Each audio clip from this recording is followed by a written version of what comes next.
Nós estamos estudando nas quartas-feiras de 2023 as cartas de Paulo aos crentes de Corinto, versinho por versinho.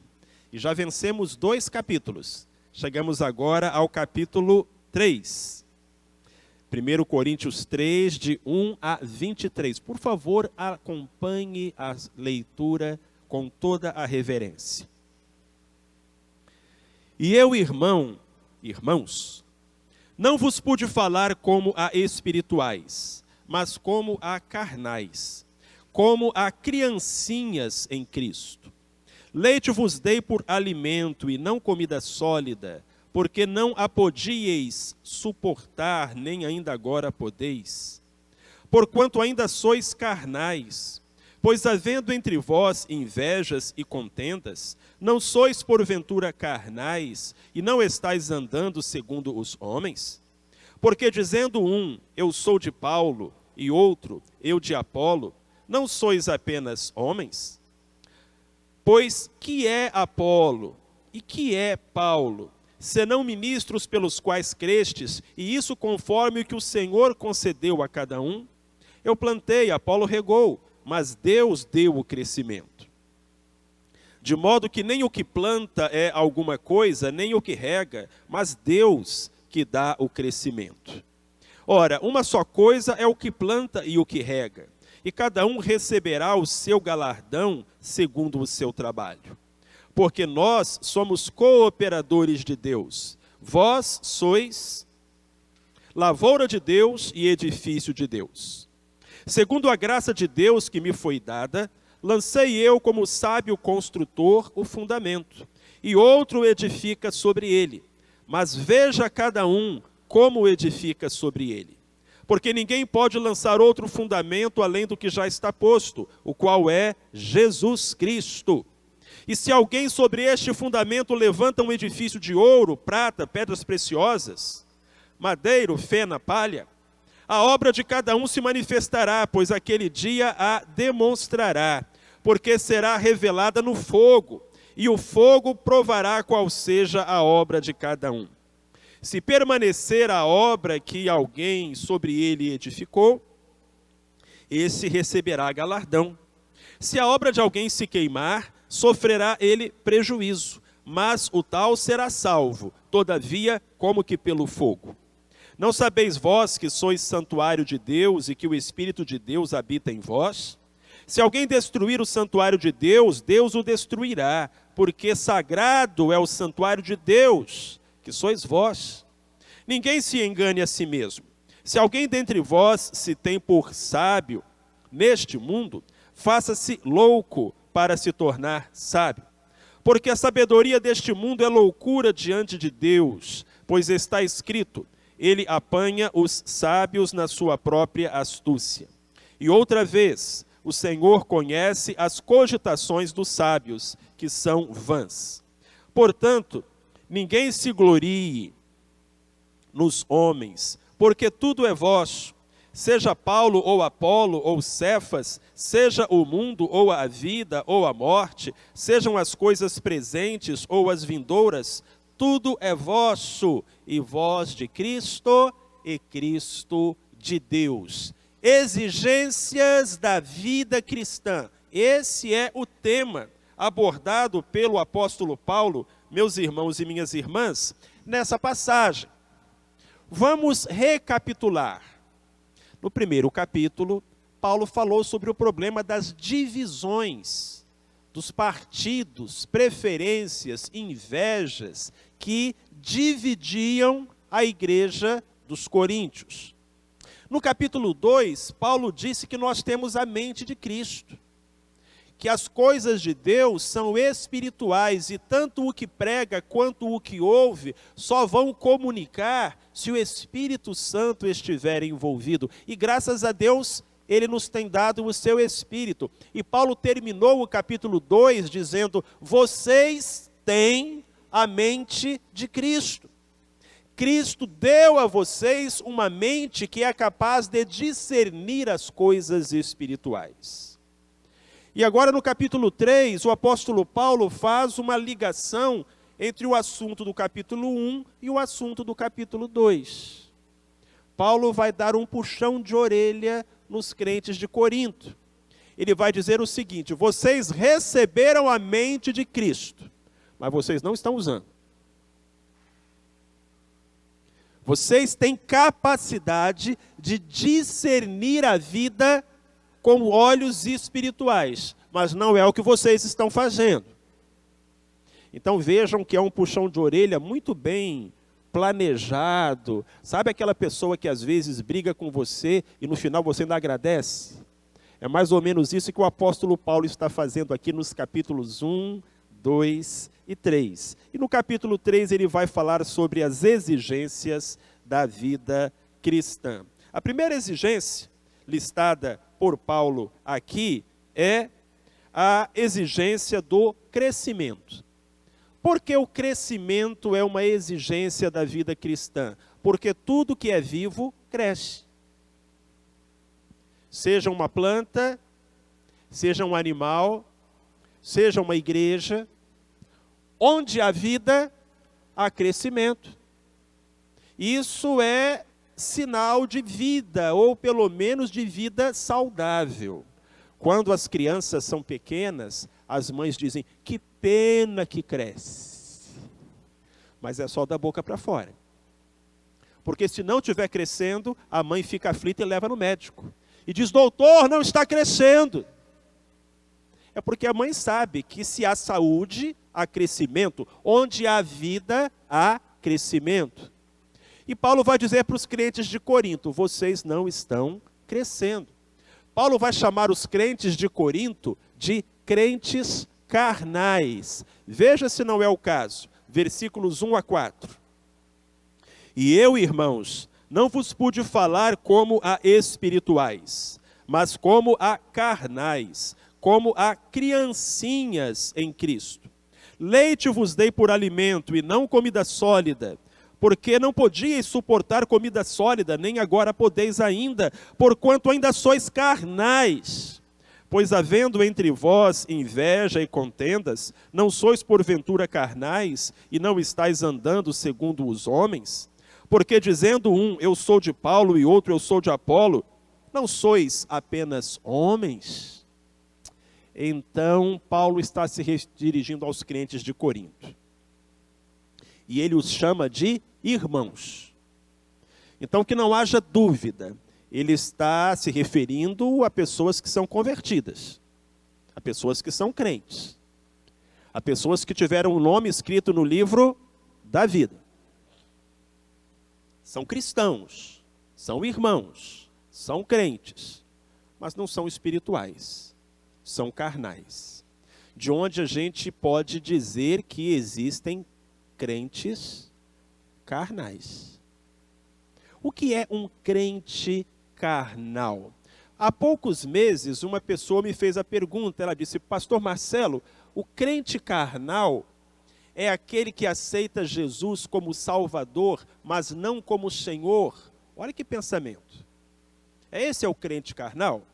Ele aceita Jesus como Salvador, mas não como Senhor. Eu respondi, não.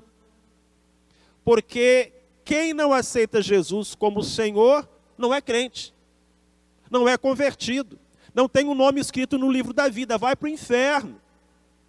Porque como lemos, meus irmãos, em Romanos, capítulo 10, versículo 9, se em teu coração, confesse, aliás, com a tua boca, coração é depois, vamos lá.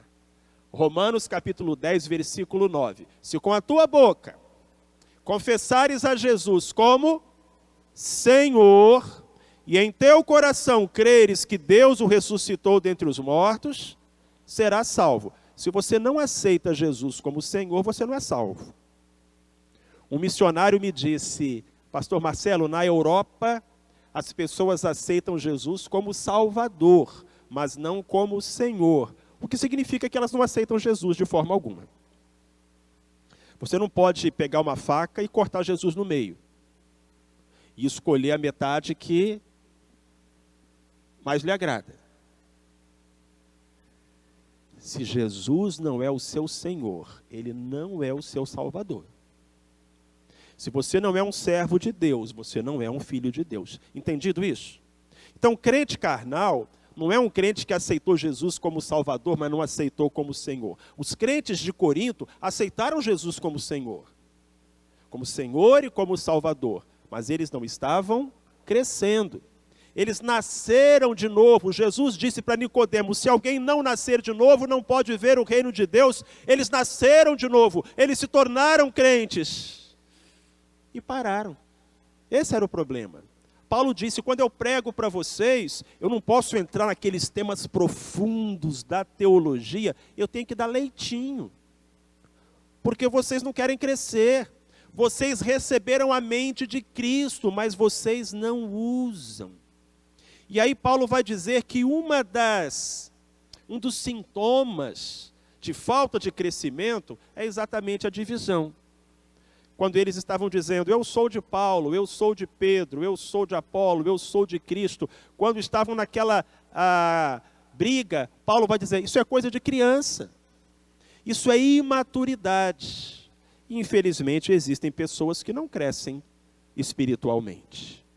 Tem gente que está na igreja 40, 50 anos e ainda é nenenzinho na fé. Infelizmente. É crente? É. Vai para o céu? Vai. Mas sofre tanto. E causa tanto sofrimento. E é tão pouco usado por Deus.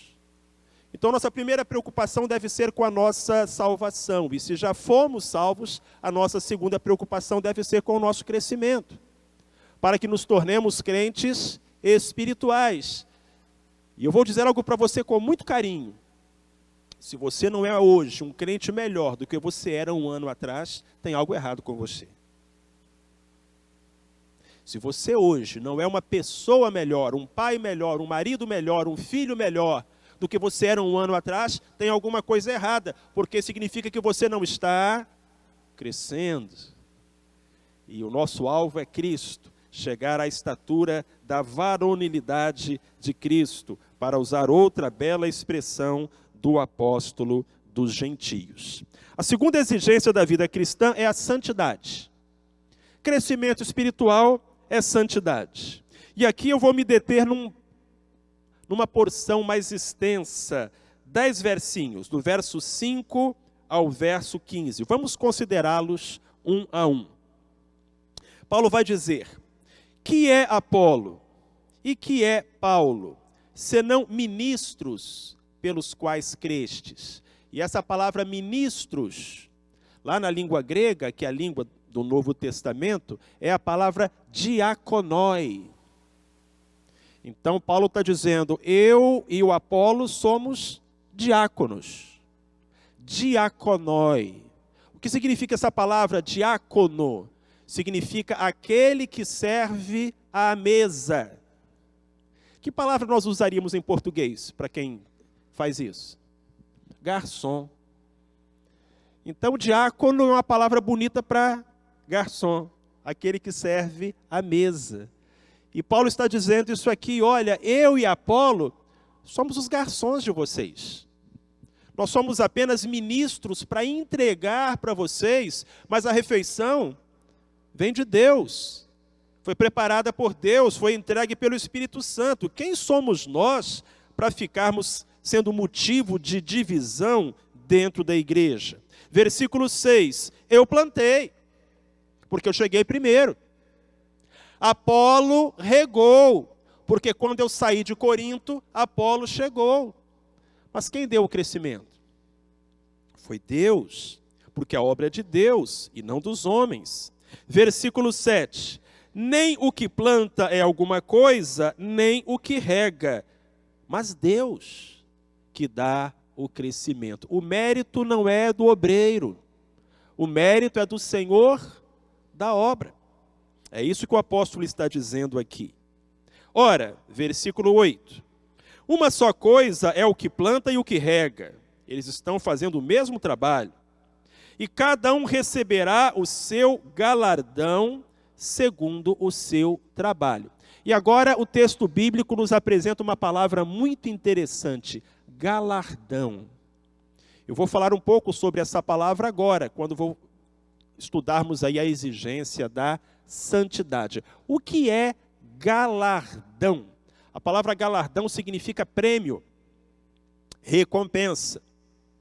Galardão é diferente de salvação. Salvação é pela graça. Galardão é por merecimento. Galardão é um prêmio que o crente vai receber quando ele chegar no céu. Em que consistirá este prêmio? A Bíblia não diz. E você pode dar asas à sua imaginação. Alguns dizem, pastor, será que o galardão no céu vai ser ter uma casa mais perto de Jesus? Olha que ideia interessante. Então, quem trabalhou mais para Deus aqui, vai morar mais perto de Jesus. Vai ter o centro do céu e vai ter a periferia do céu. E quem trabalhou mais, será que o galardão é isso? Outros pensam que o galardão é a mansão em que você vai morar. Jesus disse, na casa do meu pai há muitas moradas.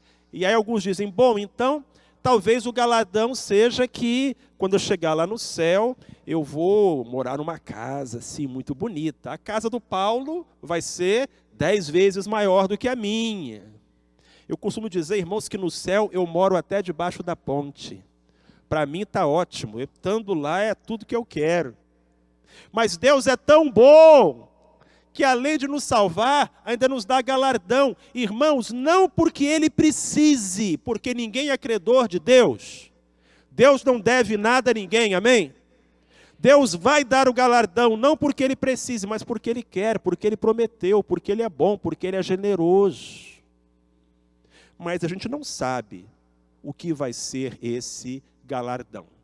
Paulo diz, olha, eu plantei, o Apolo regou, a gente trabalhou e a gente vai receber no céu o nosso galardão. E ao falar sobre galardão, Paulo nos dá a oportunidade de aprender um pouco sobre esse assunto, que alguns cristãos têm dúvida. O que é o galardão? Então vamos continuar acompanhando o que o apóstolo está nos dizendo. Versículo 9. Porque nós somos cooperadores de Deus. Gosto dessa frase. Porque nós somos cooperadores de Deus. Essa frase, só por curiosidade, está sublinhada na sua Bíblia? Alguém aqui na sua Bíblia essa frase está sublinhada? Eu gosto de perguntar porque eu fico curioso. Será que você gosta desse versinho tanto quanto eu gosto? Eu gosto desse versinho porque ele diz que a obra não é minha. Ele diz assim, nós somos cooperadores de Deus. A obra é de Deus. Você só está dando uma ajuda. Às vezes você fala assim, Deus me ajude. Na verdade, é Ele quem faz, você está ajudando. Nós somos cooperadores de Deus. E isso tira um peso de cima dos nossos ombros, porque a responsabilidade é grande. E aí a gente lembra que, olha, a gente está só dando uma força para Deus. A gente não é o único recurso de que Deus dispõe. O Paulo era um cooperador, o Apolo era um cooperador, mas quem estava fazendo a obra era Deus, era o Espírito Santo. Então não fique preocupado, meu Deus, e se eu não conseguir, se eu não der conta?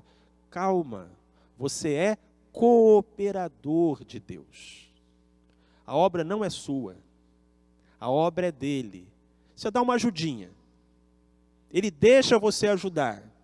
Sabe a mãe, quando o filho pede para ajudar a colocar a louça na mesa, não tem isso? A mãe podia fazer sozinha mais rápido. Assim é Deus. Ele até deixa a gente participar, irmãos. Ele podia fazer sozinho melhor e mais rápido, mas Ele deixa a gente participar, como um pai faz com o filho. A gente ajuda, mas a obra é dele. Nós somos cooperadores de Deus. Vocês, diz Paulo para os crentes de Corinto, vocês são lavoura de Deus e edifício de Deus. Então eu e o Apolo fomos como que os agricultores, vocês são a colheita. Eu e Apolo fomos como que os pedreiros, vocês são o edifício. Versículo 10. Segundo a graça de Deus que me foi dada, lancei eu, como sábio construtor, o fundamento, e outro edifica sobre ele. Sim, porque lembram, foi Paulo quem fundou a igreja de Corinto. Foi ele que plantou a igreja. Então ele disse, eu, como sábio construtor, lancei a fundação. Depois eu fui embora, chegou o Apolo e construiu sobre a minha base. Mas, diz o apóstolo Paulo, veja cada um como edifica sobre esse fundamento. E agora eu queria aproveitar essa oportunidade para usar o que Paulo está dizendo sobre a igreja como uma ilustração da nossa vida. Porque se a igreja deve ser edificada como grupo, cada crente deve ser edificado como indivíduo. Então nós vamos tentar observar esses dois aspectos. Versículo 11. Porque ninguém pode lançar outro fundamento, além do que já está posto, o qual é Jesus Cristo. Qual é a pedra sobre a qual a igreja está edificada? Jesus Cristo. Ninguém pode lançar outro fundamento, além de Jesus Cristo. Ele é o fundamento. Talvez você se lembre daquela parábola que Cristo contou na conclusão da Sermão da Montanha, a respeito de dois homens que quiseram construir, e um construiu sobre a pedra e outro construiu sobre a areia. A sua vida precisa estar construída sobre quem? Sobre a pedra. Quem é a pedra? Jesus.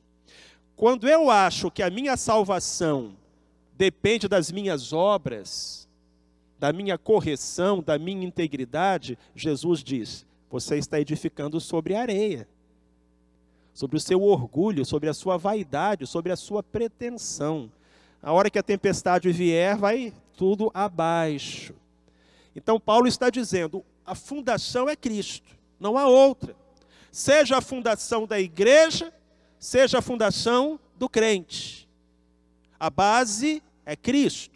O alicerce é Cristo. Ele é a pedra angular. Ele é a nossa fundação.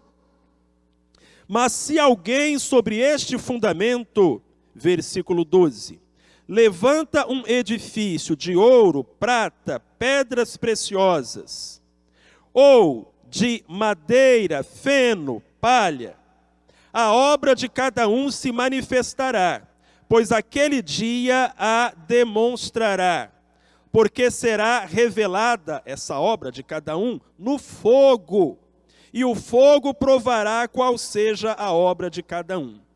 Se permanecer a obra que alguém sobre ele edificou, esse receberá galardão. Olha o galardão de novo aí. Mas se a obra de alguém se queimar, sofrerá ele prejuízo, mas o tal será salvo. Será salvo. Todavia, como que pelo fogo. O apóstolo então está falando sobre salvação e galardão. Vamos tentar aqui visualizar o que Paulo está nos ensinando.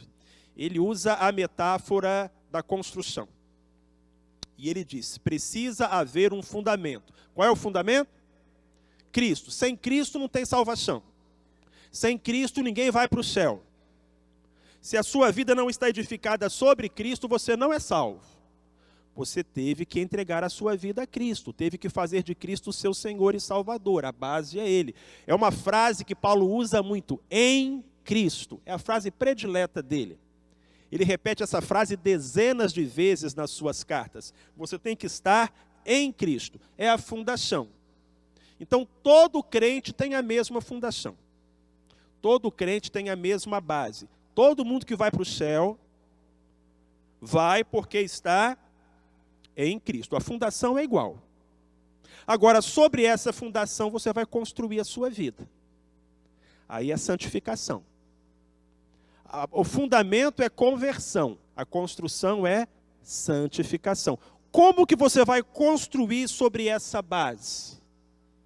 Tem aquele crente que leva a sério, que ele busca o Senhor com toda sinceridade, que ele se quebranta, ele se humilha, ele busca.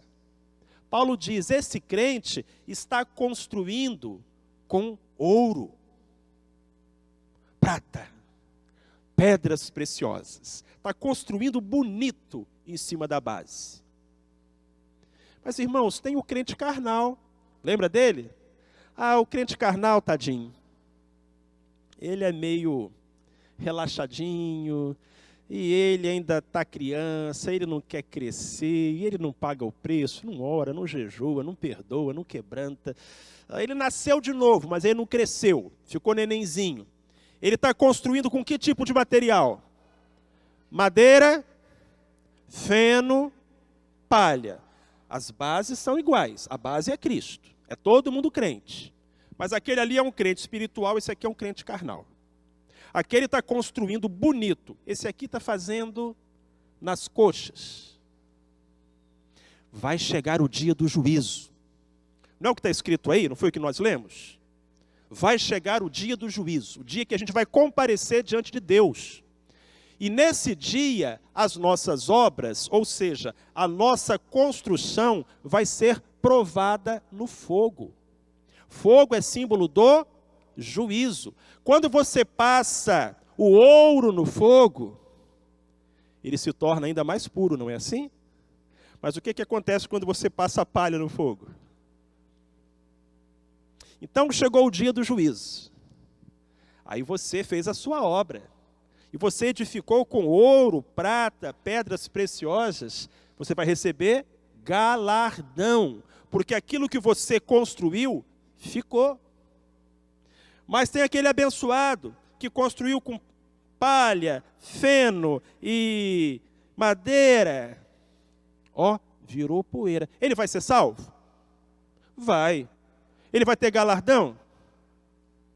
Não, ou talvez muito pequenininho. É isso que Paulo diz. Ele vai ser salvo. Todavia, como que pelo fogo. A ideia que Paulo está dizendo aqui, de salvo como que pelo fogo, imagina uma pessoa que está numa casa, e essa casa pega fogo, e ela consegue sair, mas ela não leva nada. Móveis, roupas, eletrodomésticos, fala assim, perdeu tudo. De vez em quando tem alguém na televisão que fala isso, né? Perdi tudo, mas se salvou. Quando Paulo diz que tem gente que vai ser salvo como que pelo fogo, eu me lembro daquele ladrão na cruz, que na hora da morte disse, Senhor, lembra-te de mim quando entrares no teu reino. E Cristo disse, hoje estarás comigo no paraíso. Aquele homem foi para o céu? Ele foi salvo? Levando que galardão com ele? Que patrimônio com ele, que recompensa, levando que bagagem com ele? Nenhuma. O que aquele homem fez de bom? Nada. Eu acho, pastor Everaldo, que ele chegou no céu com um cheirinho de queimado ainda. Chamuscado, né? Irmãos, aquele homem ele chegou no céu assim, abanando. Porque quase que ele não chega. Mas tem pessoas que vão chegar assim no céu. Glória a Deus. O Senhor não vai amá-las menos. Mas elas poderiam chegar melhor, não é? Quantos aqui querem chegar melhor no céu? Aí eu quero chegar no céu com alguma coisa para colocar diante do meu rei. Dizer, Senhor, é tão pouquinho, mas eu quero ter alguma coisa para oferecer para o Senhor. Os reis magos trouxeram ouro, incenso, mirra. Eu quero trazer as almas que eu ganhei. Os casais que eu ajudei, as crianças que eu amparei. Eu quero trazer aquele copo d'água que eu dei ao sedento. Eu quero trazer aquele preço de perdão que eu paguei. Eu quero trazer, Senhor, as coisas das quais eu abri mão. Deus, não permita que eu chegue na presença do Senhor com as minhas mãos vazias. Para que eu tenha o que oferecer para o Senhor. Não é para minha glória, não é para minha honra, não é para ter uma casa mais bonita lá no céu, é para ter o que colocar aos teus pés. Mas entenda, por favor, que isso é galardão, não é salvação. Galardão é recompensa. Salvação é presente. Porque pela graça sois salvos, por meio da fé. Isso não vem de vós, é dom de Deus. Não vem das obras, para que ninguém se glorie. Pensamento de um autor, só para a gente passar adiante. O comentarista bíblico F.B. Meyer diz: de qualquer modo, nós estamos sempre construindo, dia a dia. Cabe-nos decidir que tipo de material utilizaremos. Se madeira, feno e palha, ou se ouro, prata e pedras preciosas. Hoje, quando você chegar em casa, a maneira como você vai tratar as pessoas da sua família, você está construindo. Se com ouro, prata, pedras preciosas, ou se com madeira, feno e palha, é você que escolhe. Mas a gente está sempre construindo. Não tem como fugir disso. Então esse é o desafio, a exigência da vida cristã, a exigência da santificação. Vamos a mais uma exigência, a terceira. A exigência da unidade. Então Paulo nos versos 16 e 17 volta naquela questão das divisões lá dos Coríntios. Versos 16 e 17. Não sabeis vós que sois santuário de Deus e que o Espírito de Deus habita em vós? Se alguém destruir o santuário de Deus, Deus o destruirá, porque sagrado é o santuário de Deus que sois vós. Tem uma outra passagem em que Paulo diz que o nosso corpo é o templo do Espírito Santo. Mas aqui ele não está falando do nosso corpo, ele está falando do corpo de Cristo, ele está falando da igreja. Por isso ele usa vós, o plural. Vocês, igreja. A igreja é o santuário de Deus. A igreja é a casa de Deus. O Espírito Santo está na igreja, se manifesta na igreja, se move na igreja. E igreja, por favor, não é o templo, igreja são as pessoas. A igreja é o corpo de Cristo. A igreja é a casa de Deus. A igreja é o santuário de Deus. Então, se alguém destruir a igreja, Deus o destruirá. É isso que o Paulo está falando aqui. E é mais uma razão para a gente evitar as divisões. Porque as divisões arruinam a igreja. Amados, as portas do inferno não podem prevalecer contra uma igreja. Mas tem igreja que, embora não caia pelos ataques do diabo e do mundo, acaba caindo de dentro para fora. Pelas invejas, pelas divisões, pelos partidarismos, pelas inimizades. É tão triste quando uma igreja se divide. É tão triste. E é por isso que Paulo está batendo tanto nessa tecla com os crentes de Corinto. Cresçam, amadureçam e parem com esse negócio de eu sou de Paulo, eu sou de Apolo, eu sou de Pedro, eu sou de Cristo. Nos faz lembrar a letra de um hino muito bonito do cantor cristão que diz: Jesus, pastor amado, contempla-nos aqui, concede que sejamos um corpo só em ti, contendas e malícias que longe de nós vão, nenhum desgosto impeça a nossa comunhão. A letra deste hino nos faz, por sua vez, lembrar o pedido de Cristo, na sua oração sacerdotal: Pai, que eles sejam um, como eu e o Senhor somos um, que eles também sejam um, para que o mundo creia que o Senhor me enviou. A importância da unidade. Essa é outra exigência da vida cristã. Então, na vida cristã tem 3 exigências. Quem lembra? Qual foi a primeira? A exigência do crescimento. Qual foi a segunda? A exigência da santidade. Qual é a terceira exigência da vida cristã? Da unidade. E agora vamos para a quarta e última. Claro que não são só essas exigências, mas nesse capítulo são só essas. A quarta e última é a exigência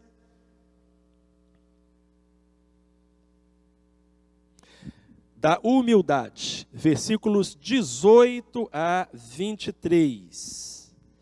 E aí a gente vai terminar. Ninguém se engane a si mesmo. Se alguém dentre vós se tem por sábio neste mundo, faça-se louco para se tornar sábio. Paulo falou muito sobre isso quando disse que a sabedoria dos homens é loucura para Deus, e a gente estudou isso no capítulo 1 e no capítulo 2. Porque a sabedoria deste mundo é loucura diante de Deus. Está escrito que Deus apanha os sábios na sua própria astúcia e que ele conhece as cogitações dos sábios, que são vãs. Então, que ninguém se glorie nos homens, que ninguém tenha orgulho de si e nem do seu líder. É muito infantil você se orgulhar. Tem crente que se acha. E tem crente que se tem certeza. Irmãos, isso é terrível. O menininho chegou para o pai e disse: pai, quando eu crescer eu quero ser igual ao senhor. O pai ficou feliz e perguntou: por que, meu filho? E o garoto: para ter um filho igual eu. Tem crente que é assim. Sabe, se orgulha. Nossa, se todo crente fosse igual a mim, as igrejas seriam perfeitas. Deus tenha misericórdia. Mas tão ingênuo, tão infantil, quanto você ter orgulho de você, é você ter orgulho do seu pastor, do seu líder. Ele é um diácono, ele é um servente, ele é um garçom. Quem prepara a refeição é o Espírito Santo do Senhor. E se você achou gostoso e você quer aplaudir o chefe, dê toda a honra e toda a glória a Jesus Cristo, o nosso Senhor e Salvador. Ninguém se glorie nos homens, porque tudo é de vocês. Deus é generoso. Seja Paulo ou Apolo ou Cefas, seja o mundo ou a vida ou a morte, sejam as coisas presentes ou as vindouras, tudo é de vocês. E vocês são de Jesus. E Jesus é de Deus. Que maneira bonita de dizer essa verdade. Tudo é vosso, e vós sois de Cristo, e Cristo é de Deus. Queridos, estas são as exigências da vida cristã que o Senhor coloca de todos nós, diante de todos nós. Então, busquemos atendê-las. Vamos crescer, vamos viver em santidade. Vamos buscar a humildade, que não é fácil. O ser humano é por natureza orgulhoso, vaidoso. Que o Senhor nos quebrante. A Bíblia diz que quem se humilhar será exaltado, quem se exaltar será humilhado. Mas de um modo muito especial, que a gente encare o desafio da unidade, porque é o amor cristão. Eu tenho dito a esta igreja: se o amor que nos une não for maior do que as diferenças que nos separam, o nosso cristianismo é uma farsa. Gosto da história do menininho que foi parar no médico. Ele teve um desentendimento com o irmão, os dois se pegaram, as coisas saíram do controle, ele acabou caindo, bateu a cabeça, deu um corte. A mãe foi com o garoto para o pronto-socorro. Ia ter que dar ponto. E o médico, para acalmar o menino, disse: olha, eu vou ter que dar alguns pontos. Para você não chorar, está aqui essa barra de chocolate. E enquanto você vai comendo a barra de chocolate, eu vou dando os pontos. E o menino, as lágrimas descendo, né? Você imagina. Ia ter que dar aqueles pontos na testa. Ele quebrou a barra de chocolate no meio, guardou a metade no bolso, começou a comer outra metade, e o médico, dando os pontos, perguntou: você guardou a outra metade para comer mais tarde? E ele disse: não, eu vou levar para o meu irmão. Aí o médico disse: mas rapaz, não foi ele que abriu a sua testa? E o menininho respondeu: foi, mas ele é meu irmão. Esse é o sentimento que tem que haver entre os servos de Deus. Sabem, queridos, todos nós nos machucamos de alguma forma. A gente chuta a canela um do outro aqui dentro. Por mais que eu não queira, eu vou machucar você em algum momento. E por mais que você não queira, você vai me machucar. Porque você é humano, e eu sou humano também. Mas olha para mim, presta atenção. Nós somos irmãos. E é por isso que a gente guarda metade do chocolate. É por isso que a gente perdoa, que a gente abraça. É por isso que a gente sente uma falta. É por isso que a gente releva, que a gente perdoa. E que por mais que fosse fácil ser crente em casa, hoje tem tanta gente dizendo isso, né? Não precisa ir na igreja não para ser crente, posso ser crente em casa. Chamando Jesus de burro. Porque se Jesus criou a igreja e a gente pode ser crente em casa, Jesus criou uma coisa que não era necessária. Mas por mais que a gente possa achar fácil ser crente em casa, não foi isso que Deus mandou a gente fazer. Ele disse, vão viver como família. E quando vocês se machucarem, procurem não se machucar. Mas se acontecer, lembrem-se de que vocês são irmãos. Amém?